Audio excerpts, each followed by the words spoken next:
Hello everyone, welcome to LUMP Special Lecture Series featuring Basic TCM and Tongue Diagnosis Made Easy, Day 10 of 12.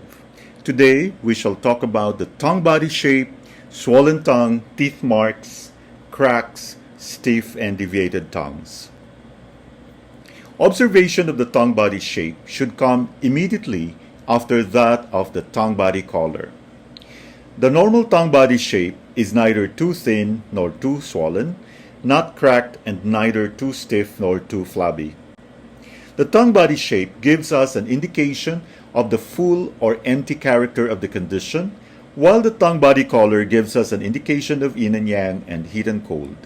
The information gleaned from the observation of the tongue body shape and the tongue body color therefore complement each other. As we shall see, in general, the clinical significance of a particular tongue body shape depends on the tongue body color. For example, a thin tongue indicates blood deficiency if it is pale, and insufficiency if it lacks a coating.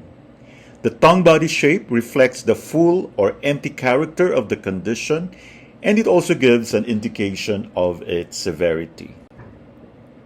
For example, if a tongue is pale and dry, it indicates blood deficiency.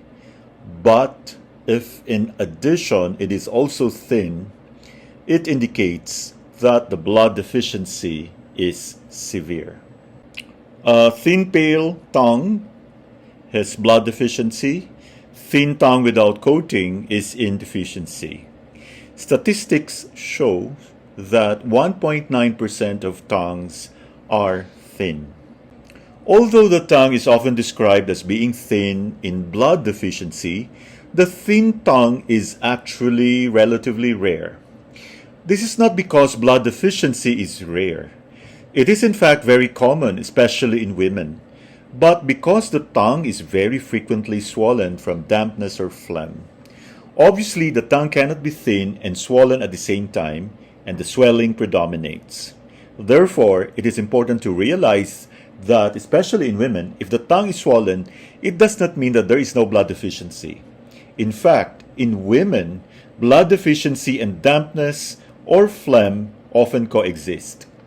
This happens because when the spleen is deficient, it may lead to dampness or phlegm, which make the tongue swollen. On the other hand, a deficient spleen fails to make blood, and this leads to blood deficiency. This would make the tongue thin, but it does not because the tongue is swollen from dampness or phlegm. The tongue on the left is a good example of the coexistence of blood deficiency and dampness in women. In fact, it is pale and thin, which indicates blood deficiency, but it is swollen on the sides, which indicates spleen deficiency and dampness. The term swollen refers to a tongue with a body larger than normal. Although the tongue may be partially swollen in places, the term swollen indicates a tongue that is completely swollen in every part. Just as when the tongue is smaller than normal, it indicates that there is a lack of some substance, blood or yin. When it is larger than normal, it obviously indicates that there is a pathogenic factor, dampness or phlegm. One often hears that a swollen tongue indicates Qi deficiency. This cannot be, but because the very swelling indicates the presence of an excess of a substance that should not be there, in this case dampness or phlegm. Of course, it is true to say that dampness and phlegm themselves derive from Qi deficiency, but the swelling itself indicates dampness or phlegm and not Qi deficiency. When the tongue is completely swollen, it indicates the presence of dampness or phlegm, but especially phlegm. Dampness is indicated more by the stickiness of the coating. Note how the tongue changes shape when it is swollen. It becomes more round. A partial swelling of the tongue indicates either the location of phlegm in a particular part of the body or, in some cases, heat, in which case that particular area would also be red. Partial swelling of the tongue. When the tongue is partially swollen, it indicates either the localized presence of phlegm in a specific part of the body, or if the tongue is red, heat. The tongue may be partially swollen in the following areas: tip, front third, sides between the center and the tip, sides central section, sides the whole side.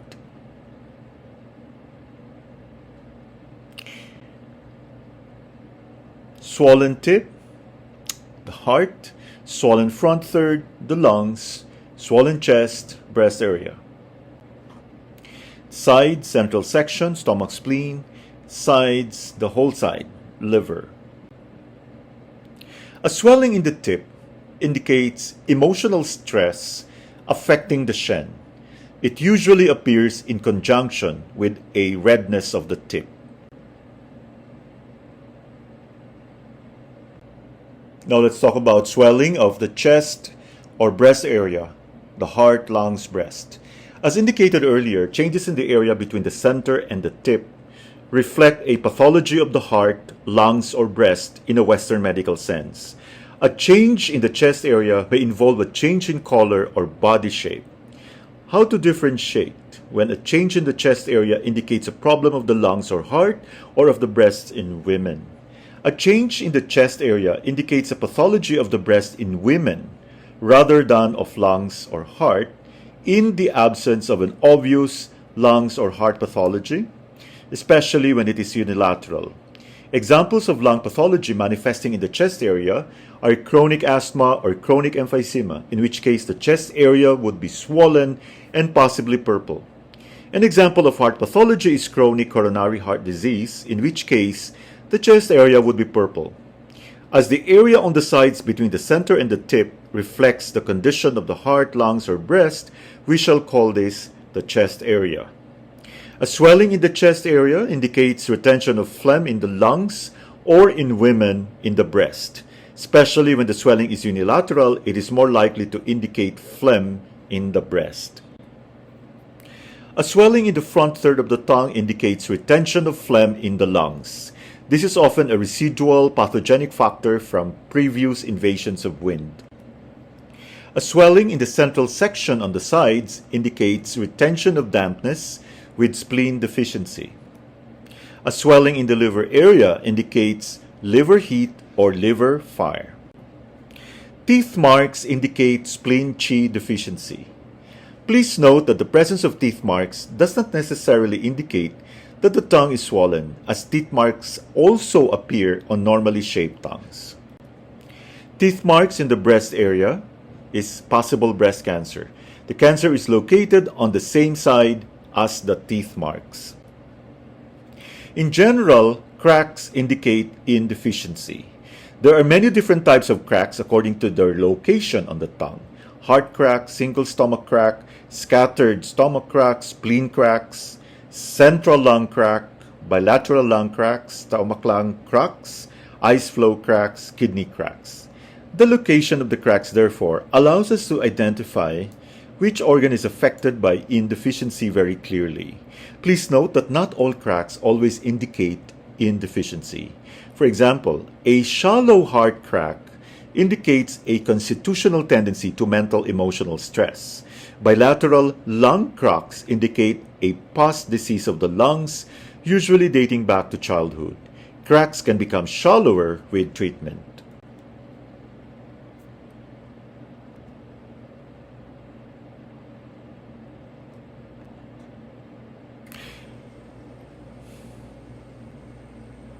The heart crack is a long midline crack that starts near the root of the tongue and extends all the way to the edge of the tip. Occasionally, it may extend to the very tip of the tongue. The clinical significance of the heart crack depends on its depth and on the color of the tongue. If the heart crack is relatively shallow and the tongue body color normal, this indicates not an actual heart pattern, but simply the constitutional tendency to mental emotional stress. In other words, when subject to the same stress, a person with a shallow heart crack will suffer more emotional problems than one without. The stomach crack is a midline crack that is in the center of the tongue, the middle burner area. The clinical significance of the stomach crack is either a stomach indeficiency or a constitutional tendency to stomach patterns. The stomach crack differs from the heart crack in two respects. It is only in the center, and it is wider than the heart crack. Scattered stomach cracks may be all over the tongue. They are either small horizontal cracks or irregular cracks that in Chinese books are described as being the shape of the Ren character. The clinical significance of the scattered stomach cracks is either a stomach indeficiency or a constitutional tendency to stomach patterns. The lung crack is a central crack in the front third of the tongue. It indicates a constitutional tendency to lung patterns and lung indeficiency. So we usually use lung 9 and Ren 12. Diagonal lung cracks indicate a past lung disease such as whooping cough in childhood.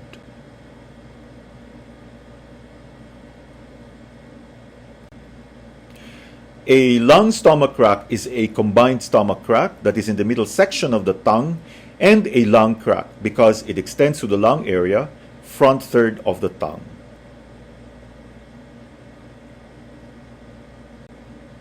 Spleen cracks are small transversal cracks on the edges of the tongue. They indicate spleen indeficiency.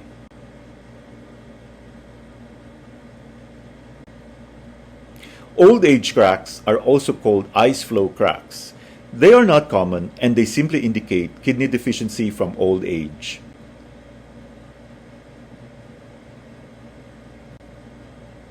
The kidney crack is longer than the heart crack, extending towards the root. It is also deep and it has small cracks radiating outwards from the central crack. It indicates severe kidney deficiency, usually from overwork.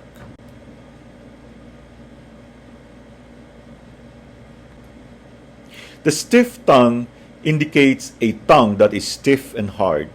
The stiff tongue has three possible clinical meanings: internal wind, blood stasis, indeficiency. A change in body shape indicates a more severe condition compared to one in which there is a change only in the body color. For example, a purple tongue indicates blood stasis, and if it is also stiff, it indicates that the blood stasis is severe. So a stiff tongue could mean internal wind, blood stasis, or indeficiency. The quivering tongue trembles rapidly and with small amplitude. The quivering tongue generally indicates spleen deficiency. Occasionally in the elderly, it may indicate internal wind. The moving tongue moves slowly from side to side as the patient sticks it out. This movement is involuntary and the patient is not aware of it. The deviated tongue deviates off center as the patient sticks it out. It always indicates internal wind. Occasionally in young people, a deficiency of the heart and pericardium may cause the tongue to be deviated, but this is relatively rare. Internal wind with a deviated tongue is seen in the elderly after a stroke or when suffering from a neurological disease such as Parkinson's disease. In those without symptoms, a deviated tongue always indicates internal wind and is a sign that the practitioner should take active steps to prevent the onset of an internal wind-type disease.